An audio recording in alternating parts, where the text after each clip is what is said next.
Hello friends, this is Uttam and you are watching wait to trade. आज के इस video में हम लोग बात करने वाले हैं कि बैक टेस्ट करने का, किसी भी स्ट्रैटेजी को बैक टेस्ट करने का बेस्ट वे कौन सा हो सकता है।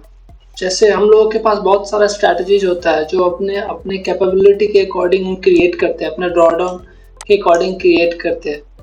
बहुत अलग अलग सिनेरियोज के अकॉर्डिंग हम अपना स्ट्रैटेजी क्रिएट करते हैं। जैसे किसी को अगर 1 लाख आपका कैपिटल है और 1 लाख कैपिटल में 10,000 का ड्रॉडाउन आप रख सकते हो, 10,000 से ज़्यादा ड्रॉडाउन आप नहीं देना चाहते, तो उसके अकॉर्डिंग आप स्ट्रैटेजी क्रिएट कर सकते हो। आप रिस्क रिवॉर्ड के अकॉर्डिंग स्ट्रैटेजी क्रिएट कर सकते हो, आप एवरेज ट्रेड के अकॉर्डिंग स्ट्रैटेजी क्रिएट कर सकते हो। तो ये तो बात हुई स्ट्रैटेजी क्रिएट करने की। आज हम जो बात करने वाले हैं वो ये पॉइंट है कि जो भी स्ट्रैटेजी हमने क्रिएट किया है उसको बैक टेस्ट कैसे करें इन अ प्रॉपर वे। ओके, अगर पिछली वीडियो आप लोगों ने मेरा देखा होगा कि why manual back testing is important, तो उसमें मैंने बहुत छोटे छोटे पॉइंट्स में ये क्लियर किया था कि मैनुअल बैक टेस्टिंग क्यों इम्पॉर्टेंट है और मार्केट आफ्टर अ टाइम कैसे साइमल्टेनियसली चेंज होता है, तो उसको अपने स्ट्रैटेजी में कैसे इंक्लूड करें। तो अगर आपने पिछली वीडियो मेरा नहीं देखा है why manual back testing is important, तो आप पहले वो वीडियो देख लो और उसके बाद अगर ये वीडियो देखते हो तो ज़्यादा कुछ बातें क्लियर समझ में आएगी आपको। ओके, तो अज्यूम करते हैं कि कोई भी स्ट्रैटेजी है हमारे पास। अभी मैंने सिंपल एक MACD ऐड किया हुआ है एज एक इंडिकेटर है। तो अगर कुछ भी स्ट्रैटेजी इसमें बना लो आप कि जब ये ब्लू लाइन दिख रहा है आपको और ये ब्राउन लाइन है, तो ब्लू लाइन जब भी ब्राउन को क्रॉस करेगा तो एंट्री लॉन्ग के लिए लेंगे, और जब भी ये क्रॉस अंडर करेगा तो इसको एग्जिट कर लेंगे और शॉर्ट के लिए एंट्री ले लेंगे। तो सिंपली एक टाइप ऑफ स्ट्रैटेजी हो गया है। ओके, अब बात करते हैं कि इसको बैक टेस्ट कैसे करें। तो आप बोलोगे कि सिंपल है, जैसे बताया वैसे अकॉर्डिंगली उसको बैक टेस्ट कर लेंगे। 1 साल का डेटा चाहिए तो 1 साल का, 2 साल का चाहिए तो 2 साल का।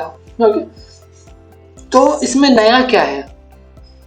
नया ये है कि अगर कोई भी स्ट्रैटेजी आप बैक टेस्ट करते हो तो आप 1 साल के लिए अगर किसी स्ट्रैटेजी को बैक टेस्ट कर रहे हो और सेम स्ट्रैटेजी को पिछले 4 साल पहले का टेस्ट करोगे तो दोनों में डिफरेंस होगा। तो ये जो डिफरेंस होगा ये पैटर्न का डिफरेंस होगा। ये मैं नेट प्रॉफिट के डिफरेंस की बात नहीं कर रहा कि अगर पिछले 4 साल पहले का रिजल्ट कुछ और था, अभी का रिजल्ट कुछ और है। तो ये समझना पड़ेगा कि रिजल्ट क्यों कुछ और है। हाँ, जो अभी बैक टेस्ट किया है उसके आसपास होना चाहिए था, तभी समझ में आता ना कि हाँ ये स्ट्रैटेजी अभी भी अच्छा वर्क कर रहा है, पिछले साल भी अच्छा वर्क कर रहा था, 4 साल पहले भी ऐसा ही वर्क कर रहा था, तो आने वाले टाइम में भी प्रोबेबिलिटी है कि थोड़ा बहुत ऊपर नीचे होगा, ऐसा ही वर्क करेगा। तो अभी मेरे कहने का पॉइंट ये है कि अगर किसी स्ट्रैटेजी को आप अभी बैक टेस्ट करते हो इस करंट पीरियड में और उसका 4 साल पहले का, 5 साल पहले का अगर बैक टेस्ट करोगे सेम स्ट्रैटेजी को, तो दोनों में डिफरेंस देखने को मिलेगा। तो वो जो डिफरेंस है वो डिफरेंस किस चीज के लिए, जैसे कोई भी स्ट्रैटेजी मेरे पास, ये ट्रेडिंग व्यू का इंटरफेस है और बहुत सारा स्ट्रैटेजी मैंने सेव करके रखा हुआ है। तो कोई एग्जांपल के लिए मैं ऐसे एक स्ट्रैटेजी ले लेता हूँ और उससे मैं आपको समझाने की कोशिश करूंगा कि ऐसा क्यों हो रहा है। ओके, तो कोई भी एक स्ट्रैटेजी ले लेता हूँ, यही ले लिया मैंने। इसमें डेट का फिल्टर होना चाहिए, इसमें नहीं है, कोई और स्ट्रैटेजी ले लेते हैं।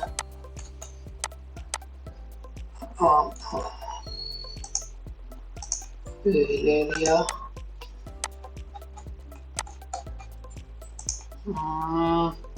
तो ये मैं बस इसलिए ले रहा हूँ कि समझा सकूं आप लोगों को कि क्या डिफरेंस किस टाइप का है, कैसा है और ऐसा क्यों हो रहा है। Just a minute.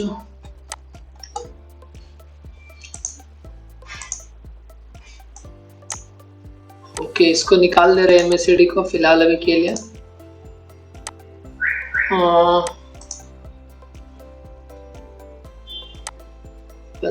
नॉट, कुछ सेटिंग्स चेंज करने पड़ेंगे इसके। ओके, ऐसे ही समझते हैं, ठीक है। तो ये जो ट्रेडिंग व्यू है, ट्रेडिंग व्यू में जो 3 मिनट में अगर आप बैक टेस्ट करोगे कैंडल्स का, इसका एक स्पेसिफिक होता है कि 3 मिनट में अगर बैक टेस्ट करोगे तो एक स्पेसिफिक टाइम पीरियड तक का ही बैक टेस्ट आपको देगा। तो ये 3 मिनट में अराउंड 6 महीने का डेटा देता है, नहीं आया 4 महीने का डेटा देता है। Excuse me.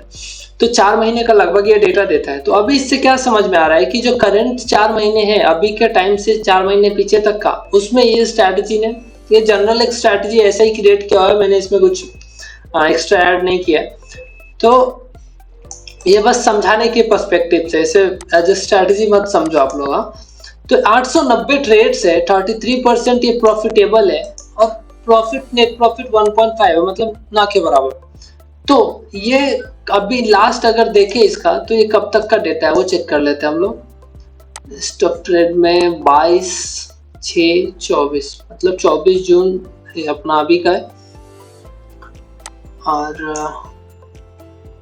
1/11, हाँ मतलब ये 7 महीने का डेटा देता है 3 मंथ में। ओके, 3 मिनट के टाइम फ्रेम में 7 मंथ का डेटा देता है, आप समझते हैं।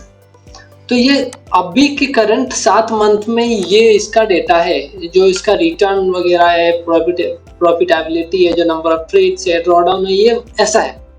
ओके, अब सेम 7 महीने पीछे, अब को 2000 अभी 22 चल रहा है, तो 4 साल पहले का 7 महीना कंसीडर करते हैं। ओके, डेट चेंज करते हैं। क्या करते हैं कि इसको 22 को स्टार्ट डेट है वो, एक मिनट, इसको 2017 कर दिया, इसको 2017, 2 था तो ये 9 कर दिया। अब देखो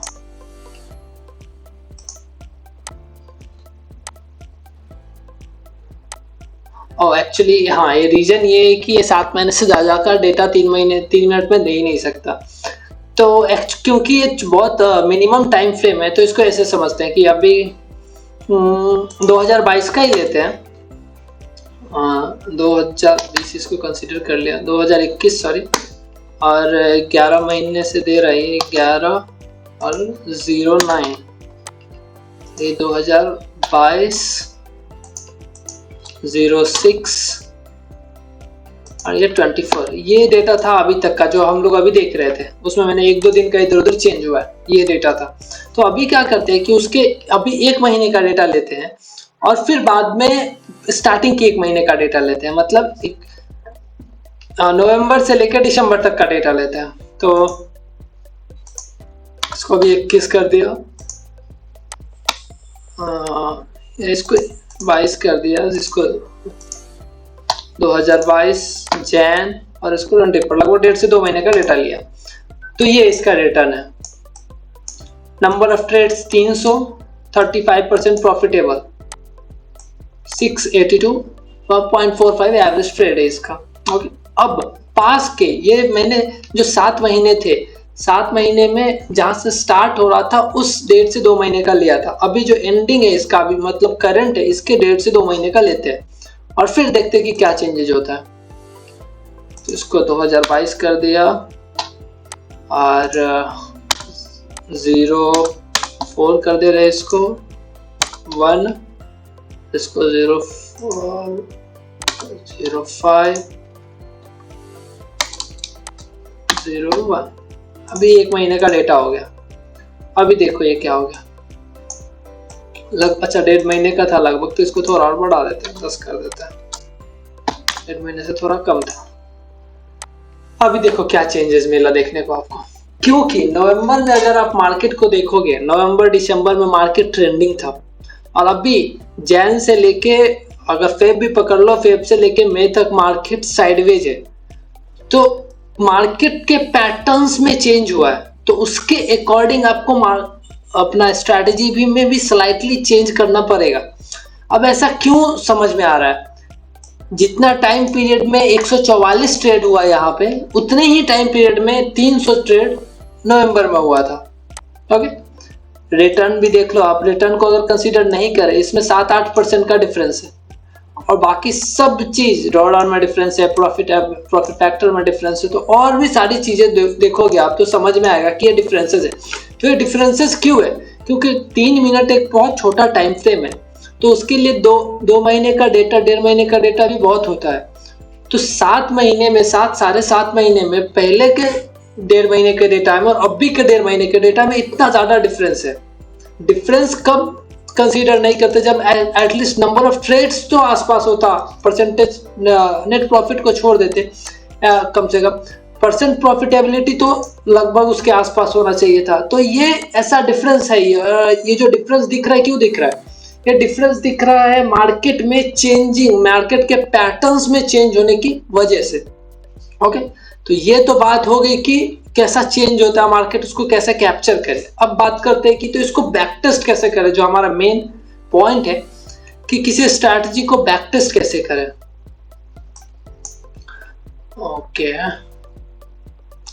तो बैक टेस्ट करने के लिए क्या करेंगे कि जो भी स्ट्रैटेजी है आपके पास, 5 मिनट 15 मिनट या किसी टाइप का जो भी स्ट्रैटेजी है, उसके पहले 2-3 महीने का टेस्ट करेंगे। अगर 3 मिनट का स्ट्रैटेजी है आपके पास, तो पहले 1 महीने का स्ट्रैटेजी पे डेटा चेक करेंगे। एक बार डायरेक्टली अगर आपने कोड कर लिया कहीं पे AFL में या पाइस्क्रिप्ट में या पाइथन के थ्रू, किधर भी आप कोड करते हो और डायरेक्टली सेम स्ट्रैटेजी को 4 साल के डेटा पे बैक टेस्ट कर लेते हो, 5 साल के डेटा पे बैक टेस्ट कर लेते हो, तो ये एक अच्छा तरीका नहीं है बैक टेस्ट करने का। आप पहले बैक टेस्ट करो अपने करंट टाइम पीरियड को। अगर 3 मिनट में कर रहे हो तो पहले 3 महीने का डेटा बैक टेस्ट करो। अगर उसमें चल रहा है फिर 6 महीने का करो। अगर उसमें भी अच्छा चल रहा है फिर 9 महीने का, फिर 1 साल का, फिर 2 साल का, ऐसा बैक टेस्ट करो। अगर 15 मिनट के टाइम फ्रेम पे बैक टेस्ट कर रहे हो तो पहले 6 महीने का करो, फिर उसी करंट 6 महीने का, फिर 1 साल का, फिर धीरे धीरे पीछे होते जाओ। इससे क्या होगा कि आप अपने जो भी मार्केट में चेंजेस हुए होंगे उसको आप कैच कर लोगे पहले कि हाँ इसके अकॉर्डिंग होना चाहिए, और उस चेंज के बेसिस पे उसका एनालिसिस करोगे कि मार्केट में जब ऐसा पैटर्न, अब जो पैटर्न अभी बन रहा है, क्या इस पैटर्न को मार्केट ने प्रीवियसली भी कैच किया था क्या? और वो जो बैक टेस्टेड डेटा होगा वो मोर इफेक्टिव होगा इंस्टेड ऑफ कि आप सारे को एक ही पैटर्न में चेक कर रहे हो। तो समझ में आया मेरे कहने का मतलब क्या है? मेरे कहने का बहुत ही सिंपल और एक सिंपल लाइन में बता रहा हूँ कि कोई भी स्ट्रैटेजी है, जो भी स्ट्रैटेजी आपकी है, उसको आप अपने करंट फेज में पहले बैक टेस्ट करो। उसके बाद सेकंड पार्ट में उसको सेकंड करंट फेज कह सकते हो, उसके बाद थर्ड में, उसके बाद फोर्थ में, मतलब धीरे धीरे अपने टाइम पीरियड को पीछे लेते जाओ और अपने स्ट्रैटेजी को एडजस्ट करते जाओ। और तब जो एक साथ आप बैक टेस्ट करोगे, वो जो एडजस्टेड स्ट्रैटेजी होगा आपका, that will work more effectively in compare of जो आप पहले कर रहे थे। ओके, तो यही था आज का वीडियो। आई होप ये वीडियो आप लोगों को पसंद आया होगा। And if you think this will add on a little more knowledge in your trading system, then please subscribe my channel and like this video. Have a good day. Thank you.